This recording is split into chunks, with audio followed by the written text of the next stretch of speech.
Então, vamos lá. Agora, o que a gente vai fazer? Nós pegamos aqui esse daqui é a estrutura que a gente tem para a fórmula da equação de recorrência de uma divisão e conquista. E agora a gente vai calcular qual que é a complexidade desses caras aí, tá bom? O que o teorema mestre fala? O teorema mestre, ele relaciona esses três carinhas aqui, o A, o B e o C, tá? Na verdade, veja só, esses caras eles estão meio que competindo entre eles. O B está dividindo o N rapidão. Ele divide o N o mais rápido que ele consegue. Só que o A está fazendo trabalhos com esses caras que foram divididos. Então, se eu dividir o B muito rápido, vamos supor, o B é um número bem alto, eu divido em muitas partes, e o A não acompanhar isso, quer dizer, você pode esperar que a complexidade vai ser baixa. Por outro lado, nós temos isso aqui, olha, porque cada vez a gente vai pegar o N e vai elevar ele ao C. Então, a gente pode imaginar que esse C aqui também ele desempenha um papel importante. Conforme eu estou dividindo, então, o B divide o problema, mas eu elevo essa divisão a C. E aí, o A é quantas vezes eu pego. O que o teorema mestre diz é o seguinte, basta você olhar essas, assumindo esse caso particular, foi bem observado pelo Enzo, onde está pegando o T de 1 é uma constante, é igual a 1 ou uma constante qualquer, tá? Como é que funciona isso daqui? Primeiro, a gente tem que pegar o A e o B elevado a C. Parece estranho, porque aqui você não está elevando o B a C em nenhum lugar, mas você percebe onde é que o B elevado a C apareceria, Enzo? Se colocar a equação dos dois Sim, ficar sobre B elevado a C. exatamente. O B, exatamente. O B vai aparecer aqui no N, que vira N sobre B, que vai ser elevado a C, certo? Então, esse B elevado a C aqui, ele determina qual é a força com que o problema cresce quando eu estou fazendo o trabalho de juntar, tá? Mas beleza, então peguemos B elevado a C, esse é o númerozinho mágico, vamos dizer assim, isso aqui é o trabalho que eu tenho que fazer, e eu comparo isso com a quantidade de chamadas que eu tenho que fazer para a parte recursiva. E é basicamente esses dois números que eu vou ter que usar. Quando essa quantidade de chamadas que eu for fazer, o A no caso, ele for menor do que B elevado a C, então a complexidade é isso, é N elevado a C. Essa é a complexidade. O de N elevado a C. Simples assim. Quando o A é igual, ou seja, eu estou dividindo, mas para cada vez que eu divido, eu pego essa mesma quantidade. E eu estou considerando também que eu vou, na cada divisão, eu vou elevar por C esse elemento aqui. Então, aí, nesse caso, aparece o log multiplicando o N elevado a C. Tá? E esse daqui vocês vão ver que no caso lá é o que explica o nosso N log N, que a gente vai ter daqui a pouco. Tá? Ele vai multiplicar o log, vai ser o N elevado a C multiplicado pelo log de N. O que é mais difícil da gente, às vezes, enxergar e engolir é o que acontece quando o A é maior do que o B elevado a C. Ou seja, eu divido o problema, certo? Só que a quantidade de vezes de elementos que eu vou pegar aqui, ela cresce mais. Ela é maior. Então, tipo, eu divido em 3, aqui o C é 1, mas eu vou executar 4 vezes. Então, quando você tem isso, você pode esperar, então, que a quantidade de vezes que eu vou estar fazendo, ela tem uma influência. E aí dá essa fórmulazinha aqui. De novo, não é tão difícil de chegar nessa fórmula quando você faz a derivação, mas ela soa estranha, porque ela é o N elevado ao log de A na base B. Tá? Quando a gente for fazer os exemplos, as coisas ficam mais claras, mas nesse caso aqui, a complexidade é um pouquinho diferente. O que você pode observar também é que esse cara, ele vai ser maior do que esse daqui, nesse caso aqui, ó, tá? Por isso que ele daqui, na hora que eu chego nesse terceiro caso, eu também tenho um N elevado a C. A única coisa é que o N elevado a C, ele pode ser ignorado porque esse N elevado a isso daqui é maior. Então por isso que vai dar essa complexidade aqui, tá bom? Tá, dito isso, vamos colocar isso em prática. Pode falar. Oi? Qual deles?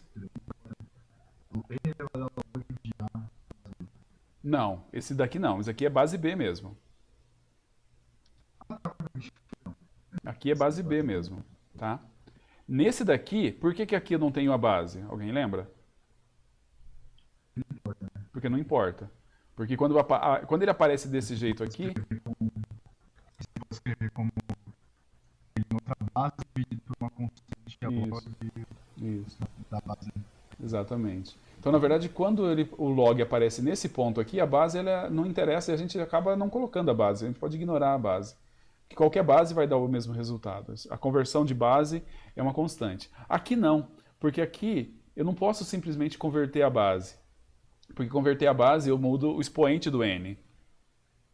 Entendeu? Então não é uma conversão de base aqui, não é trocar, multiplicar por uma constante. É uma coisa bem mais crítica, né? Concorda? Tá, vamos lá. Vamos lá. Agora o que nós vamos fazer? Ó, nós vamos pegar nesse caso aqui e nós vamos descobrir qual que é o qual que é a complexidade desse daqui. Vamos fazer o seguinte, vamos pegar aqui, ó. Isso aqui é meio clássico de fazer. Eu só não me lembro qual que é a forma com que o pessoal classifica. Eu não me lembro se o caso 1 é o primeiro ou o caso 1 é o último, mas não faz diferença. Para essa aula aqui, esses aqui são os nomes. Só para a gente poder falar em qual caso cai, tá?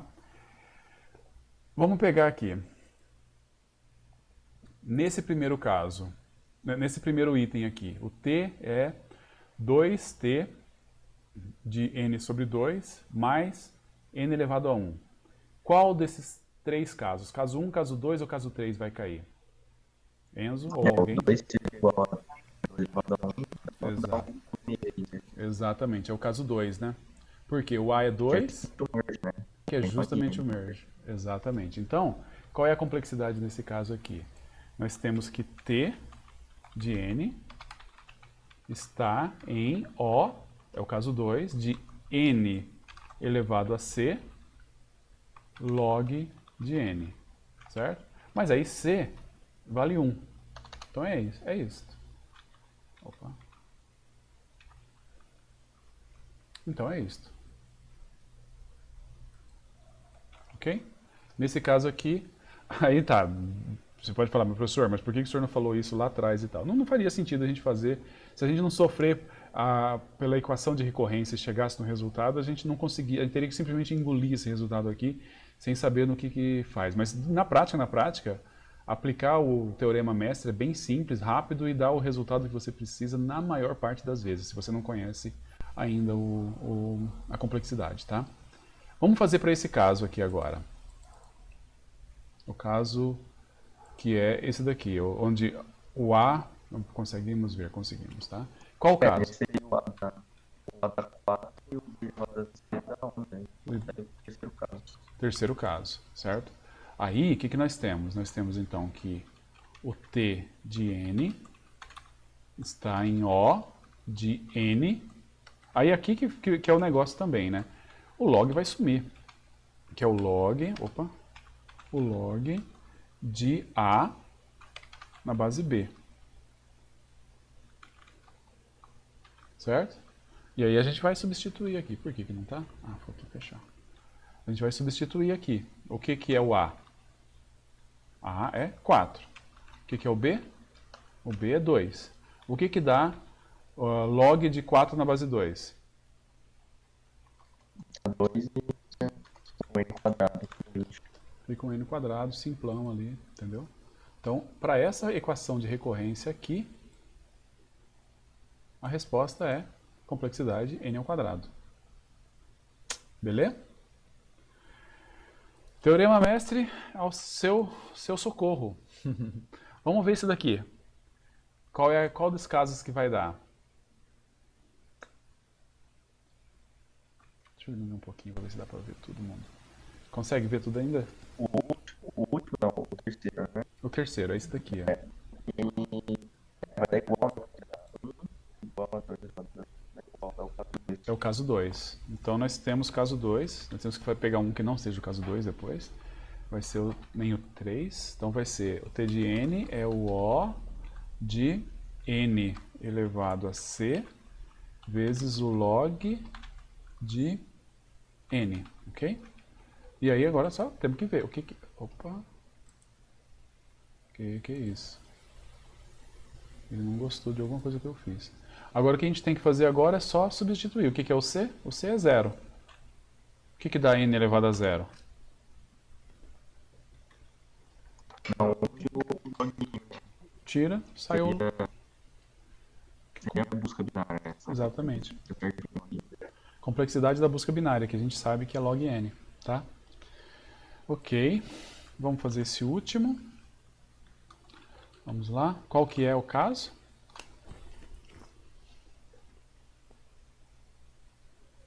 Agora lá é menor que o B da C. Exato. Esse é o primeiro caso. Esse é o primeiro caso. Então nós temos o t de n, ele vai estar no O do primeiro caso, que é n elevado a c. Opa. Faz sentido, né? Tipo, n quadrado prevalece. Exatamente. O n ao quadrado prevalece, mas não o suficiente, mas assim, os outros termos estão ali, mas não o suficiente para se sobrepor, entendeu? Então tem os logs aqui, porque isso aqui vai virar log, né? Isso aqui vira log, concorda? A gente sabe que isso aqui vai ter um log na fórmula, só que esse log, de alguma forma, ele vai desaparecer, vai sumir, por causa que a multiplicação aqui é muito fraca. Então quem vai, de certa forma, ter a força maior é esse daqui. O que o Teorema Mestre, de certa forma, dá pra gente também? É assim, tá, mas aqui eu vou ter que fazer um n quadrado. Como é que vai funcionar isso? Vai ser um n quadrado, depois meio n quadrado, depois um quarto de n ao quadrado, depois... O que o Teorema Mestre, de certa forma, fala para você também é, cara, não se preocupe, se esse cara aqui tiver o expoente muito alto, mesmo que você vai ter que fazer esse somatório vai ficar dentro da mesma complexidade desse daqui. Tá? Então vai dar... A soma converge, né? O 1 mais um quarto. Exato. Exatamente isso. Muito bem, Enzo. A soma converge. E aí a soma converge para uma constante, não é? E aí no que ela chega nessa constante, vai ser uma constante multiplicada por o n ao quadrado, o n ao quadrado vai ficar, vai sobrar só o n ao quadrado, o n elevado a c, né? Então é exatamente isso mesmo.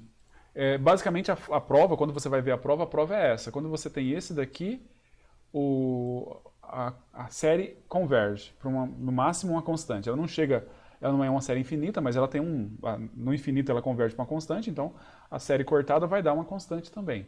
Quando você faz isso daqui, a série ela dá um log. E quando você tem isso daqui, essa série ela vai dar alguma coisa que vai fazer com que isso daqui seja mais importante. Tá? Ela não converge, isso daqui é o mais importante. Então basicamente isso. O que nós vimos aqui? Cara, diretão, pegamos 4 fórmulas, e aí essas 4 fórmulas nós fomos lá e aplicamos o Teorema Mestre para poder resolver, descobrir qual que é a complexidade, tá bom? Alguma dúvida?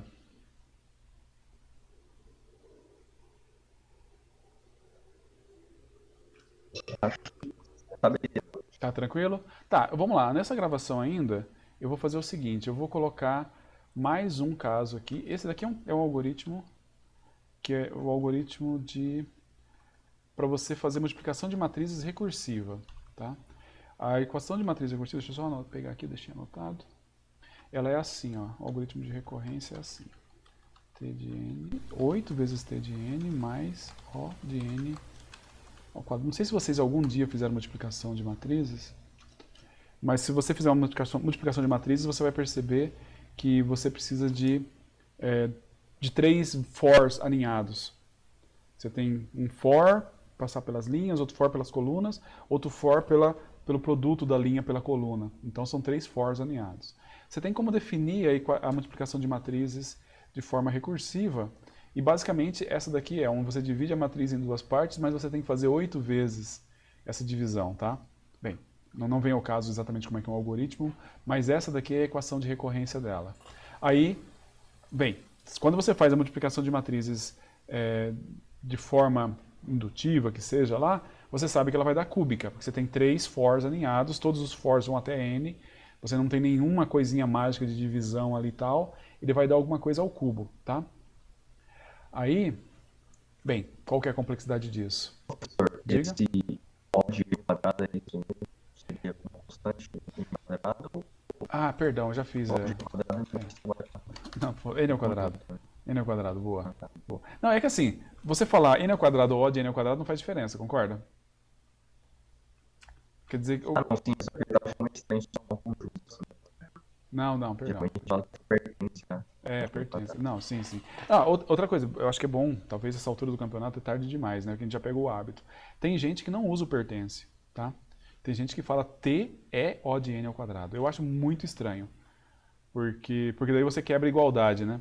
Você tem T igual a N, O de N, T igual a O de N ao quadrado, G é igual a O de N ao quadrado, mas T é diferente de G. Então eu não gosto de falar que T é igual a O de N, mas tem gente que fala e faz.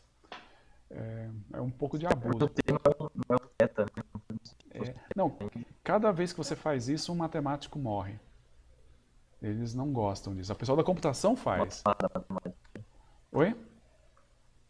Uma fada matemática. Uma fada matemática, um panda matemático. Um panda matemático falece nesse momento, triste, porque você fez isso. Mas tudo bem, bola pra frente. Vamos lá. Vamos tentar calcular qual que é a complexidade desse cara aqui? Tá, como é que são os valores? O A é 8. O B? 2. E o C também. E o C é 2. Beleza. Então agora temos que ver em qual caso cai isso daqui. A, B ou C? Vai ser B elevado a C dá 4. O A é maior, então é caso 3. Certo? Certo. Então vai ser o T de N vai estar em O de N elevado ao log de 2 na base 8. Ok. Tá, vamos só colocar na linha de... Bem, podemos colocar... Ah, vai aqui mesmo. O que dá log de... Desculpa. Log de 8 na base 2, né? Só inverti ali. Log de 8 na base 2. Certo? Vai dar N ao cubo. Então esse é o eixo cursivo. Dá na mesma. Exatamente a mesma complexidade. Não dá, não resolve, assim, pelo menos em termos de complexidade. E aí quer dizer o seguinte, quer dizer que ele pode até ser mais eficiente, mais legal, mais interessante, mas no final do dia, conforme a matriz vai crescendo, ele não vai dando, o resultado vai ser basicamente o mesmo, tá? Só que existe um algoritmo... Ah, alguém? Então, cara, mas a diagonalização, ela também, ela não tem a complexidade baixa. Bem, eu realmente não sei qual que é o recorde atual de multiplicação de matrizes, para falar a verdade. Eu só vou mostrar para vocês um algoritmo, deixa eu pegar aqui, que eu realmente nunca fui muito atrás para tentar entender como funciona, mas eu sei que ele existe, que é o do algoritmo do Strassen. Deixa eu mostrar aqui, calma lá. Beleza. Vocês conseguem ver? Ó, esse daqui é um algoritmo de multiplicação. O cara faz um monte de maracutaia aqui, um monte de divisão e tal, e tal, e tal. E aí ele separa e divide, faz a matriz menor, matriz não sei o quê. Só sei que no final, ao invés de ele pegar e ter que fazer 8 vezes, ele faz 7. Tudo isso daqui é para fazer 7 chamadas, ao invés de fazer 8 chamadas. Tá? Ele paga, inclusive, um preço um pouco alto na hora que ele vai fazer a junção, mas esse preço ela não é maior do que quadrática. Então, tem uma constante grande naquele n lá, que a gente acaba ignorando, mas não é maior do que quadrática. Então, o que ele faz ele vai fazer 7 multiplicações ao invés de 8. E aí, cara, aí um dia você talvez pode encontrar... Opa, cadê? Um dia você pode encontrar... Vou até copiar isso. Você pode encontrar assim, o problema de multiplicação de matriz, ela tem essa equação de recorrência. Então aqui o A é 7, certo?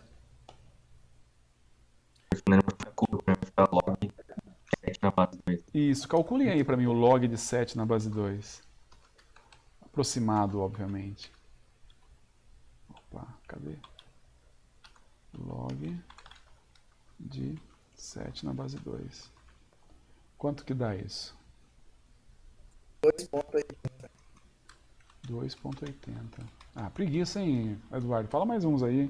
2,80, 80, 7,4. Aí, ó. É isso. Essa é a complexidade desse algoritmo. 2 é n elevado a 2,8074. Ou seja, log de 7 na base 2. Tá? Que é melhor do que o anterior. Ele é melhor do que o anterior. Tem algoritmos melhores que esse, tá? Eu sei que tem, esse número é um pouco mais baixo. É maior que 2, mas ele é mais baixo. Só que, normalmente, esse algoritmo do Strassen é considerado o mais efetivo que você consegue na prática. Porque os outros algoritmos, os outros algoritmos que têm uma complexidade mais baixa, as constantes são muito altas e no final ele acaba perdendo. Para o Strassen, a menos que o vetor, que a matriz fique muito, muito grande, esse cara aqui ainda vai ganhar, tá? E olha que é um ganhozinho bem, bem mínimo, tá? Mas ainda assim ele ganha. Tudo bem? Alguma dúvida?